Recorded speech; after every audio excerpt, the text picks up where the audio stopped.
Hello friends, welcome back. We'll be discussing solar system today. This is in continuation with the universe as a system in the course of foundation course in science. Today we'll be discussing about the solar system as a whole. As we know, solar system consists of sun and its planets and the various moons of various planets. So we'll be discussing one by one all of these planets as well as the about everything about the solar system and the sun itself. So let us start. So friends, let us have a look on this picture. इस picture में एक ये सन इस तरफ left side पे एक big structure है, ये सन का एक पार्ट दिखाया गया है और इसमें एक लाइन में सारे के सारे प्लैनेट्स दिखाए गए हैं और प्लैनेट्स के अलावा कुछ ड्वार्फ प्लैनेट्स भी दिखाए गए हैं जो कि थोड़ा साइड में सिर्फ इसको अलग दिखाने के लिए कि दीज आर नॉट प्लैनेट्स इसलिए दिखाया गया है। तो starting from towards the sun, इसका साइज का कंपैरिजन आप देख सकते हैं कि sun is very huge in size as compare to the size of the all the planets.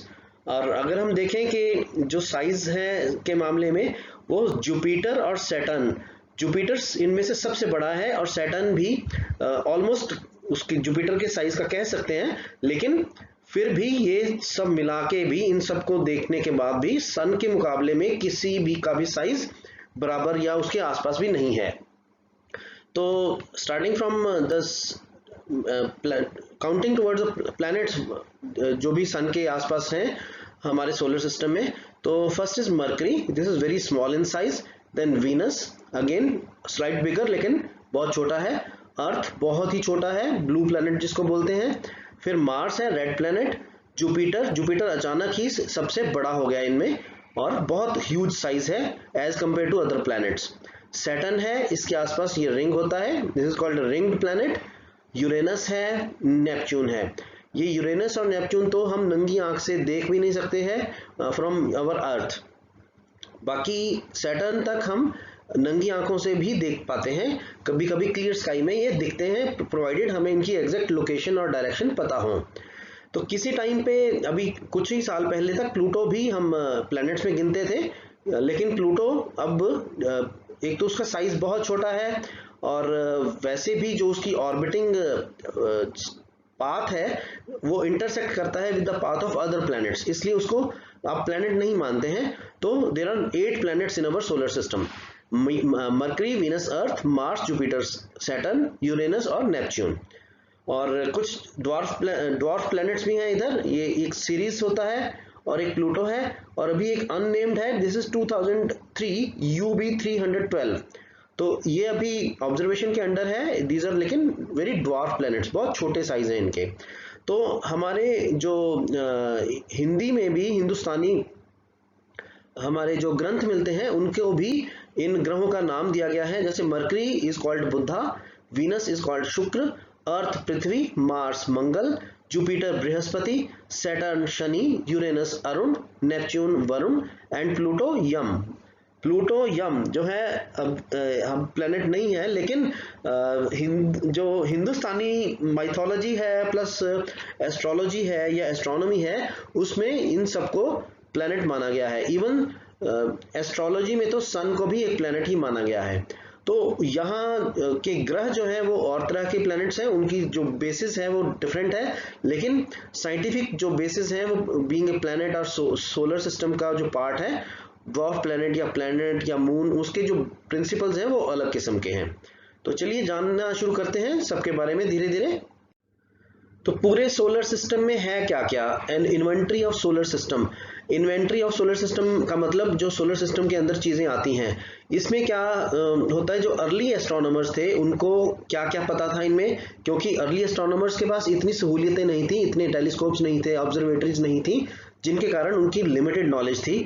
लेकिन फिर भी उन्होंने इतना लिमिटेड नॉलेज होने के बावजूद सन और सोलर सिस्टम और गैलेक्सीज और यूनिवर्स के बारे में इतनी प्रिसाइज और सटीक थ्योरी दी, जिनके बेसिस पे हम अब आज आगे पढ़ पा रहे हैं और नए नए प्लैनेट्स ढूंढ पा रहे हैं और यूनिवर्स के बारे में और नई नई बातें जान पा रहे हैं।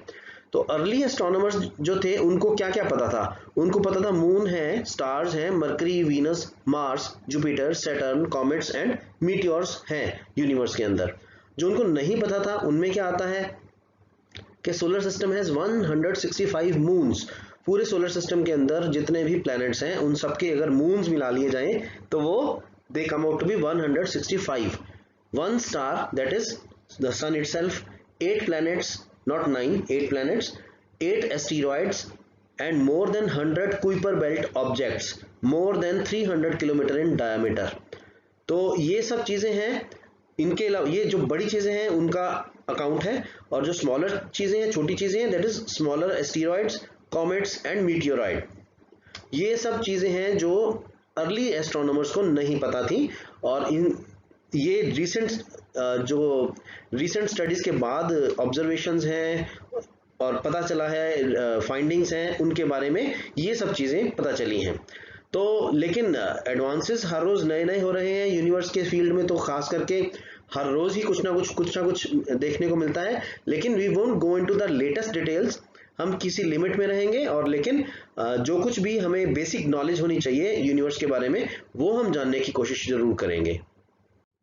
तो सोलर सिस्टम में बेसिक नॉलेज लेने की कोशिश करेंगे तो सबसे पहले तो आता है कि जो प्लैनेट्स हैं वो सन के आसपास घूमते हैं, और वो उनकी ऑर्बिट्स कैसी हैं, एलिप्टिकल हैं। तो all the planets in and the asteroids and some comets revolve around the sun in elliptical orbits in nearly the same plane, और उन सबका प्लेन ऑलमोस्ट सेम है। जो डिफरेंट है उसके बारे में भी बात करते हैं, जो थोड़े से डिफरेंट प्लेन में ऑर्बिट कर रहे हैं सन को, उसके बारे में बात कर लेते हैं। The exceptions to this model of the orbit is Mercury which is inclined at an approximate angle of 7 degree to the general plane of the solar system. तो मान लीजिए मैं कहूं कि सन है और सारे प्लैनेट्स हैं वो एक ही प्लेन में पड़े हुए हैं, और जो सबकी ऑर्बिट्स हैं वो ऑलमोस्ट एक ही प्लेन में है। तो जो मरकरी है वो एक ऐसी ऑर्बिट बना रहा है जो उस प्लेन से ऑलमोस्ट 7 डिग्री उठी हुई है, अलग से है 7 डिग्री एंगल तक। और इसके जैसा एक और है Pluto which is inclined at an approximate angle of 17 degree to the general plane of the solar system. इसको हम आगे जाके पिक्चर में भी थोड़ा डायग्राम में देखते हैं ये कैसा नजर आता है। The North Pole of Earth determines the north side of the pole of the solar system। जो अर्थ का नॉर्थ पोल है वो सारे सोलर सिस्टम का भी नॉर्थ डायरेक्शन हमें प्रोवाइड करता है। हमें अंदाजा मिलता है कि पूरे सोलर सिस्टम का नॉर्थ भी उधर ही है। तो ये एक डायग्राम है जिसको हमने थोड़ा डिटेल में समझने की कोशिश करते हैं कि ये सेंटर में देखें तो ये सन है, और इसके आसपास जो भी प्लैनेट्स घूम रहे हैं वो ऑलमोस्ट एक ही प्लेन में है। पहले तो इनर प्लैनेट्स की बात कर लेते हैं। ये डायग्राम थोड़ा बड़ा करके यहाँ दिखाया गया है ऊपर की तरफ। ये सेंटर में सन है, तो ये सबसे पहले मरकरी का है। ये जो ब्लू ऑर्बिट है ये मरकरी है। उसके बाद ये एक येलो कलर का है, दिस इज वीनस। उसके बाद ये ब्लू कलर का है, this is earth. And red colour का एक ऑर्बिट है, उसको मार्स का ऑर्बिट दिखाया गया है। तो इनमें से अब देखें कि जो मरकरी का है वो 7 डिग्री उठा हुआ है देन द प्लेन। बाकी सारे ऑर्बिट्स देखें हम तो वो सारे एक प्लेन में हैं, जैसे वीनस, अर्थ और मार्स, ये तीनों ऑलमोस्ट एक ही प्लेन में पड़े हुए हैं विद द सन। इसका ऑर्बिट थोड़ा टिल्टेड है 7 डिग्री मरकरी का, जो कि उठा हुआ है from the plane of the rest of the orbits. और इसके अलावा हमने बात की थी प्लूटो की। जो प्लूटो का है ऑर्बिट वो 17 डिग्री उठा हुआ है, वो इससे भी ज्यादा उठा हुआ है। This is how it can be represented. ये प्लूटो का ऑर्बिट है और इसको हम देखें तो ये 17 डिग्री तक उठा हुआ है। जैसे बाकी सारे हमने प्लैनेट्स देखे, मार्स तक यहाँ देख लिया, उसके बाद जुपिटर है, सैटर्न है, यूरेनस है, नेपच्यून है, ये सारे के सारे एक ही प्लेन में सन को ऑर्बिट कर रहे हैं। तो अगर हम ये साइड व्यू में देखें सोलर सिस्टम को तो ऐसा नजर आता है, और ऐसी उनकी ऑर्बिट्स हैं प्लैनेट्स की। प्लूटो प्लैनेट नहीं है, अगेन बार बार हम ये बोलेंगे। तो फ्रेंड्स सबसे पहले जानते हैं सन के बारे में। The sun is the dominating member of the solar system with a mass calculated to be approximately 2 into 10 raised to the power 33 gram. It contains almost 99.87% of the mass of the entire solar system. तो imagine करिए कि सारे solar system में सन सबसे बड़ा है, और इतना बड़ा है कि 99.87% सारे, अगर हम सारे प्लैनेट्स को वे करें इंक्लूडिंग सन, तो 99% 99.87% मास सिर्फ सन का ही अकेले का है, और इसका जो मास कहें अगर कितना है तो वो है अराउंड 2 × 10⁻³ ग्राम्स। तो इतना भारी है, इतना बड़ा है, पूरे सोलर सिस्टम में सन सबसे बड़ा है। Of the 8 planets, Jupiter and Saturn are the most massive, accounting for 92% of the mass of all the planets. अगर हम अकेले प्लैनेट्स की 8 प्लैनेट्स की बात करें तो जुपिटर और सैटर्न है जो वो सबसे बड़े हैं दोनों। अभी हमने जैसे फिगर में भी देखा तो उनका जो मास है वो करीब 92% of the total mass of all the 8 planets होता है। बाकी सारे प्लैनेट सिर्फ 8% वेट को अकाउंट फॉर करते हैं। The planets do not generate their own light like the sun does. They shine by reflecting the sun's light that falls on them. Planets की अपनी कोई लाइट नहीं है, हमें पता ही है। सन की जो भी लाइट उनको मिलती है उसको रिफ्लेक्ट होती हैं वो इनसे टकरा के प्लैनेट से, इसलिए वो चमकते दिखाई देते हैं हमें। The percentage of sunlight reflected by any object is directly related to the amount and type of the atmosphere that it possesses. Planets or satellites with no atmosphere such as Mercury, Moon reflect less light. Friends, अगर हम atmosphere के बारे में थोड़ी बात करें कि धरती के आसपास एक लेयर है एटमॉस्फेयर की, जिसके कारण जो धरती का स्पेस है उसमें ऑक्सीजन है, ऑक्सीजन हम रिटेन करते हैं उस लेयर के कारण, एटमॉस्फेयर के कारण। अगर वो एटमॉस्फेयर नहीं रहता है तो हमारे जो गैसेस हैं, खास करके ऑक्सीजन है, वो एस्केप कर जाएगी इनटू द स्पेस, तो हम सांस लेना भी हमें मुश्किल होगा। तो धरती की एक यही क्वालिटी है कि हमें यहाँ पानी भी मिलता है in liquid, in all 3 forms, liquid, gas as well as solid. और दूसरा क्वालिटी ये है कि एटमॉस्फेयर होने के कारण हमें ऑक्सीजन मिलती है बहुत ही easily for respiration, for carrying out our respiratory processes. तो ये एटमॉस्फेयर होना हमारे लिए या इवन लाइफ को सस्टेन करने के लिए बहुत ज़रूरी है और ये अच्छा है। तो जिन जिन में एटमॉस्फेयर होता है वो प्लैनेट्स लाइट को, जो सनलाइट है, उसको अलग अलग तरह से रिफ्लेक्ट करते हैं।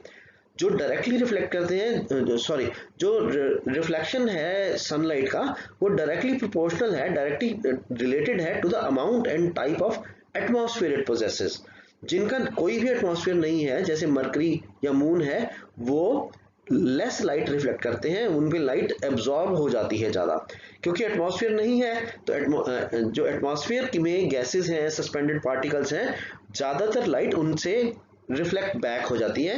प्लैनेट्स के ऊपर भी कुछ पहुंचती है, लेकिन ज़्यादातर उस एटमॉस्फेयर के कारण वो रिफ्लेक्ट बैक होती है। तो इसीलिए कहा जाता है कि जितना एटमॉस्फेयर थिक होता है किसी भी प्लैनेट का या सैटेलाइट का, उतनी ही वो ज़्यादा लाइट रिफ्लेक्ट करता है। The moon appears so bright because of its closeness to the earth. अब मून, हम कहें कि मून तो हमें बहुत ब्राइट दिखाई देता है, अभी हमने लेकिन बात की कि जिसका एटमॉस्फेयर नहीं होता है वो लेस रिफ्लेक्शन होती है उनकी, तो फिर भी हमें मून तो बहुत ब्राइट दिखाई देता है, हालांकि मून का तो एटमॉस्फेयर नहीं है, कम है। तो मून हमें इसलिए ब्राइट दिखाई देता है क्योंकि अर्थ के वो बहुत पास है, बहुत क्लोज है, और अर्थ का ही वो एक सैटेलाइट है। अगर हम किसी दूसरे प्लेनेट पे जाके देखें तो शायद मून दिखाई नहीं भी देगा। तो फ्रेंड्स, सन के बारे में और जानते हैं। सन को एक मॉडल स्टार भी बोला गया है, the sun a model star. Sun को मॉडल स्टार इसलिए बोला गया है कि जो सन का लाइफ साइकिल है किसी भी दूसरे स्टार के लाइफ साइकिल की तरह ही होता है। सन जैसे दूसरे, अभी हम लाइफ साइकिल की डिटेल्स में नहीं जाएंगे, लेकिन किसी भी स्टार का एक बर्थ स्टेज होती है, एक यंग स्टार होता है, फिर एक मैच्योर स्टार बनता है उससे, और फिर स्टार की डेथ होती है, वो एलिमिनेट हो जाता है। तो उन फेजेस को सन फुली फॉलो करता है और एग्जैक्टली उन स्टेजेस के ऊपर खरा उतरता है, इसलिए हम सन को एक मॉडल स्टार भी बोलते हैं। Sun has a diameter of almost 110 times that of the earth. Earth से 110 गुना डायमीटर उसका बड़ा है। We can best visualize the volume of the sun if we realize that more than 1 million Earths can be dropped into the space it occupies. तो इसका volume इतना बड़ा हम माने कि इस जितना वॉल्यूम अकेले सन का है उसमें 10 लाख धरतियां समा जाएं, इतना बड़ा वॉल्यूम सन ऑक्युपाई करता है। सन के वेट के बारे में हमने अभी पढ़ा कि sun is about 2 × 10⁻³ gram, which makes it more than 3 lakh times the mass of the earth। तो इसका जो मास है वो अर्थ से 3 लाख गुना ज्यादा है। The average density of the sun, that is its mass per unit volume, is about 1.4 ग्राम पर centimetre cube. तो डेंसिटी जो है इसकी 1.4 ग्राम पर सेंटीमीटर क्यूब के बराबर है। ऑलमोस्ट सारी जो सन की स्ट्रक्चर है उसमें गैसेस ही गैसेस ज्यादा हैं, सॉलिड स्ट्रक्चर नहीं है। Although the sun appears to be unchanging, it rotates about its axis once every 24 days। तो ये एक एक्सक्लूसिव इंफॉर्मेशन है जो हमें ज़्यादा पढ़ने को नहीं मिलती है। तो हालांकि सन हमें स्टेशनरी लगता है, अनचेंजिंग लगता है अपनी पोजीशन में, लेकिन हर 25 दिन में वो अपनी ही एक्सिस के अराउंड एक बार घूमता है। ये हालांकि हमें दिखाई नहीं देता, इसके बहुत क्लोज ऑब्जर्वेशन से ये पता चला है। तो अगर हम सन की स्ट्रक्चर के बारे में पता करने की कोशिश करते हैं तो सन की कुछ लेयर्स हैं। स्टार्टिंग फ्रॉम इनर साइड, सबसे अंदर उसमें कोर रहता है, ये this is called core. Then the radio active zone, तो रेडियो एक्टिव जोन जो है वो उसके बाहर जो है वो एक कन्वेक्शन जोन है। इस तरह से ये लेयर्स बनी हुई हैं। फिर फोटोस्फीयर है, फोटोस्फीयर के बाद क्रोमोस्फीयर है, दिस इज क्रोमोस्फीयर, और उसके बाहर कोरोना है। तो ये लेयर्स ऑफ सन हैं जिनसे सन बना है और सन को जो एक कैरेक्टरिस्टिक लुक प्रोवाइड करती हैं, ये लेयर्स का नाम है। सबसे पहले हम सन की अंदर वाली लेयर के बारे में जानते हैं, the core. The source of all it's energy is the core. Amount of energy produced is nearly continuous, so we do not see a considerable variation in its brightness nor the heat that is given off। जो core है उसमें से सारे ही जो भी reaction सन के अंदर हो रहे हैं, न्यूक्लियर फ्यूजन रिएक्शन सन के अंदर हो रहे होते हैं, जिनको बहुत क्लोज स्टडी से पता चला है, तो वो कोर के अंदर हो रहे हैं। उसमें इतनी हीट, इतनी लाइट प्रोड्यूस होती है कि कोर जो है पूरा एक आग का गोले की जैसा है, और इसमें जो इतनी ज़्यादा अमाउंट ऑफ एनर्जी है वो प्रोड्यूस हो रही है, और वो इसलिए हमें लगता भी नहीं कि वो रुक रुक के हो रही है। That is a continuous phenomenon. हमें ये लगता है कि वो लगातार आग जल रही है, लगातार उसमें रिएक्शंस हो रहे हैं, और उसकी ब्राइटनेस या उसकी इल्यूमिनेशन या उसकी हीट प्रोडक्शन में कोई भी पॉज नहीं है। कॉन्टिन्यूस फिनोमिनन से ये सब हो रहा है। The core has a very high temperature and the material it is composed of is very dense due to the extremely high pressure। अंदर की तरफ सन के बीचों बीच बहुत ज़्यादा प्रेशर है और वो बिल्कुल डेंस मटेरियल है, जहाँ पे ये हाई टेम्परेचर के ऊपर कोर के अंदर रिएक्शंस हो रहे हैं, जहाँ से हीट प्रोड्यूस हो रही है। It is the combination of these two properties that creates an environment where nuclear reactions can take place। These nuclear reactions always produce heavier elements, that is nuclear fusion। तो एक तो जो हमने बोला कि ये आग का गोला है, लगातार इसमें रिएक्शंस हो रहे हैं, ऊपर से इसमें प्रेशर बाहर की तरफ इतना ज़्यादा है कि हमें ये डिसइंटीग्रेटेड नहीं लगता और बहुत डेंस इनर कोर लगती है। तो इसी वजह से ये कॉन्टिन्यूस एनर्जी प्रोडक्शन का एक सोर्स बन चुका है, जो कि लगातार हमें करीब 2.5 बिलियन ईयर से हमें ये एनर्जी और सन लाइट प्रोवाइड कर रहा है। तो इन प्रॉपर्टीज की कॉम्बिनेशन से ही हम कह पा रहे हैं कि जो न्यूक्लियर रिएक्शन है उनसे हमेशा हैवियर एलिमेंट्स प्रोड्यूस होते हैं, जो भी न्यूक्लियर रिएक्शन इसके अंदर हो रहे हैं। तो दोस्तों, जब भी कोई भी न्यूक्लियर रिएक्शन से लाइटर ऑब्जेक्ट से हैवियर ऑब्जेक्ट बनता है, लाइटर एलिमेंट से हैवियर एलिमेंट बनता है, तो उसको न्यूक्लियर फ्यूजन रिएक्शंस बोला जाता है। और जब हैवियर एलिमेंट से लाइटर एलिमेंट्स बनते हैं तो उसको न्यूक्लियर फिजन बोला जाता है। फिजन मतलब टूटना, तो हैवियर जब टूटेगा तो लाइटर एलिमेंट्स देगा, that is nuclear fission reaction. और जब भी हैवियर एलिमेंट्स बनेंगे लाइटर एलिमेंट्स के कॉम्बिनेशन से, तो उसको न्यूक्लियर फ्यूजन रिएक्शंस बोलेंगे। उसको फ्यूजन मतलब जुड़ना, तो उसको न्यूक्लियर फ्यूजन रिएक्शंस से ये हीट प्रोड्यूस होती है सन के अंदर, हमने ये जाना। फिर कोर के बाहर आता है रेडियो एक्टिव जोन। अब जो रेडियो एक्टिव जोन है ये रिस्पॉन्सिबल है for the transport of energy from the its core to outer layers and to the surroundings. तो जो रेडियो एक्टिव जोन है उसके अंदर एटम्स हैं, पार्टिकल्स हैं जो कि हीट को कैरी करने में काम आते हैं from its inner core towards the outer surface. The transport of energy from the sun's core to the regions that surround it can be done by transferring it by radiation. The radiation energy is transmitted by its interaction with the particles in the surroundings. तो जो surrounding में particles हैं उनकी interaction से इस heat energy को, इस radiation energy को transmit किया जाता है from core to the surrounding area. Some atoms are able to remain intact in the radiation zone since the temperature is slightly cooler than what it is in the core. These particles are capable to absorb energy, stock it for a short time, and then later release it as a new radiation. In this way, the generated energy in the core is passed from one atom to another. जो radioactive zone है उसके अंदर जो atoms हैं वो थोड़े कम temperature पे हैं as compare to the core itself, तो इसलिए वो कुछ एनर्जी कोर से जो आ रही है वो एब्जॉर्ब करते हैं, थोड़ा टाइम अपने पास रखते हैं और फिर बाहर की लेयर्स को और एलिमेंट्स को और पार्टिकल्स को ट्रांसफर कर देते हैं, जिससे वो अंदर वाली कोर की एनर्जी बाहर की तरफ ट्रांसमिट हो रही है. तो फ्रेंड्स, इसके बाहर आता है कन्वेक्शन जोन. कन्वेक्शन जोन जो है बहुत अंदर की कोर से काफी ठंडा है लेकिन फिर भी बहुत गर्म है. देखते हैं कितना. The temperature is relatively cool outside of the radiation zone, around 2 million Kelvin as compared to 5 million Kelvin in the radiation zone. तो रेडिएशन जोन से तो आधा भी टेम्परेचर इसमें नहीं है, लेकिन 5 मिलियन केल्विन और 2 मिलियन केल्विन का डिफरेंस है दोनों में, जो कि टेम्परेचर बहुत ही ज्यादा है, अनइमेजिनेबली ज्यादा है.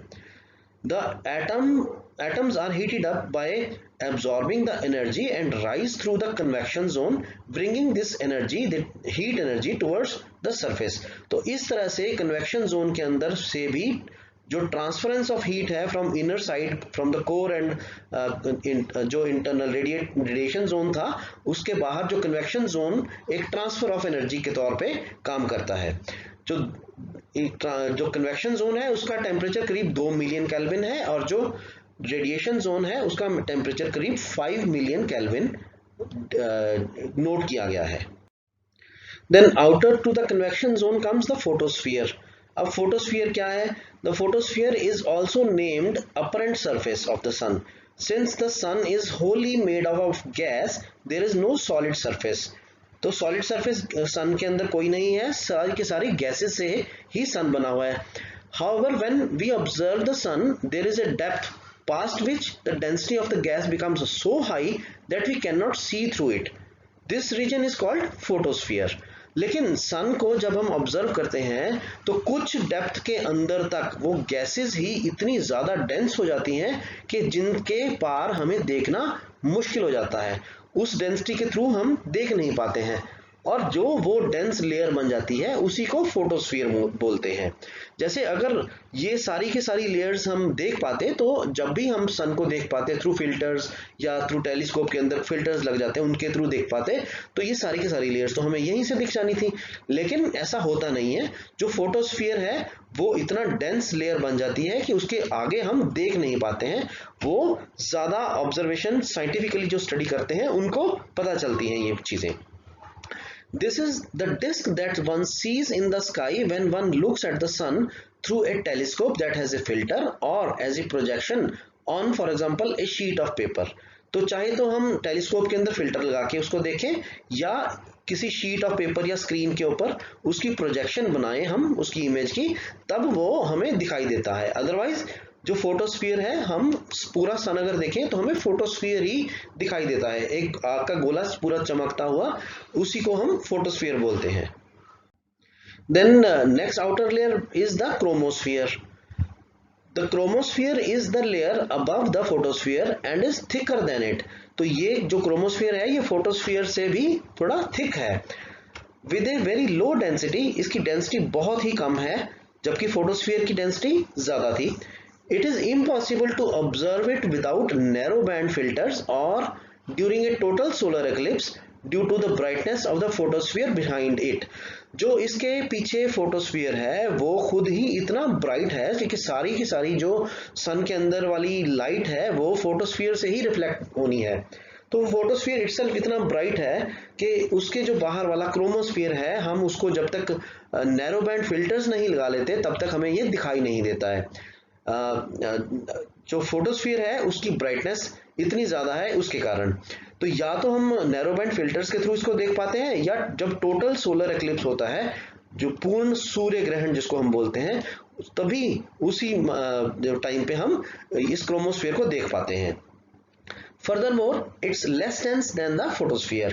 तो हमने ये देखा ही है कि ये जो क्रोमोस्फीयर है ये फोटोस्फीयर से कम डेंस है। तो फ्रेंड्स, जो आउटर मोस्ट है सन की लेयर उसको बोला जाता है कोरोना।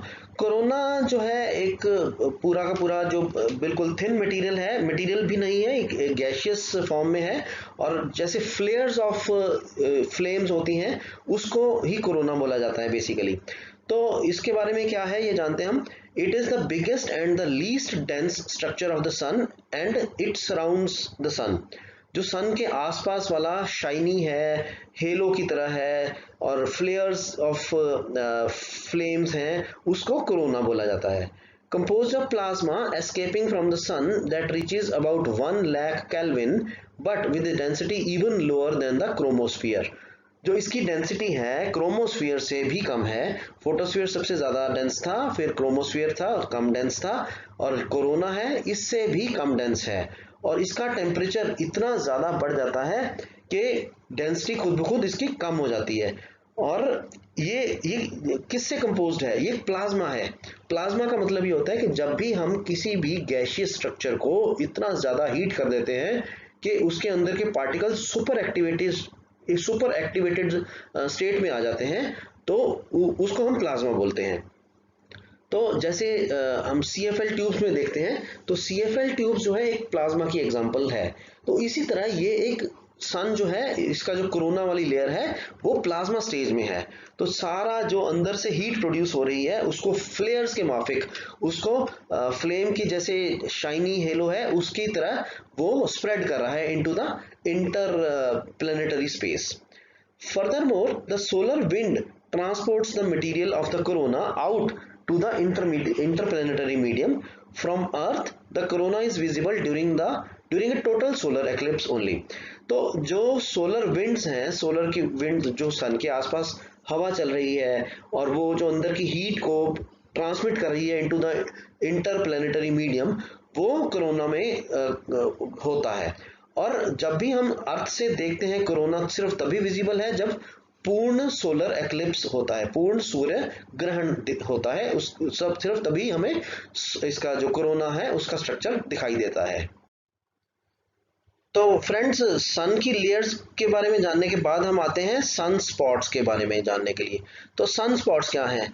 सन स्पॉट्स हैं कि जब भी हम किसी फिल्टर से सन को देखते हैं तो उसके ऊपर हमें कुछ कुछ कहीं कहीं ऐसे ब्लैक ब्लैक या डार्क डार्क दाग से नजर आते हैं, ये इन्हीं को सन स्पॉट्स बोला जाता है। तो क्या है, इनके बारे में जानते हैं। When looking at the sun through an adapted telescope or by projection, dark spots can sometimes be observed which are generated on the photosphere। तो ये फोटोस्फीयर के ऊपर ही हमें दिखाई देते हैं कुछ कुछ डार्क स्पॉट्स, रिलेटिव टू जो बाकी स्ट्रक्चर है वो शाइनी ऑरेंजिश या शाइनी, जैसे आग का गोला एक शाइन कर रहा है, फोटोस्फीयर वैसा हमें दिखाई देता है। Their temperature is not as high as the neighboring gas।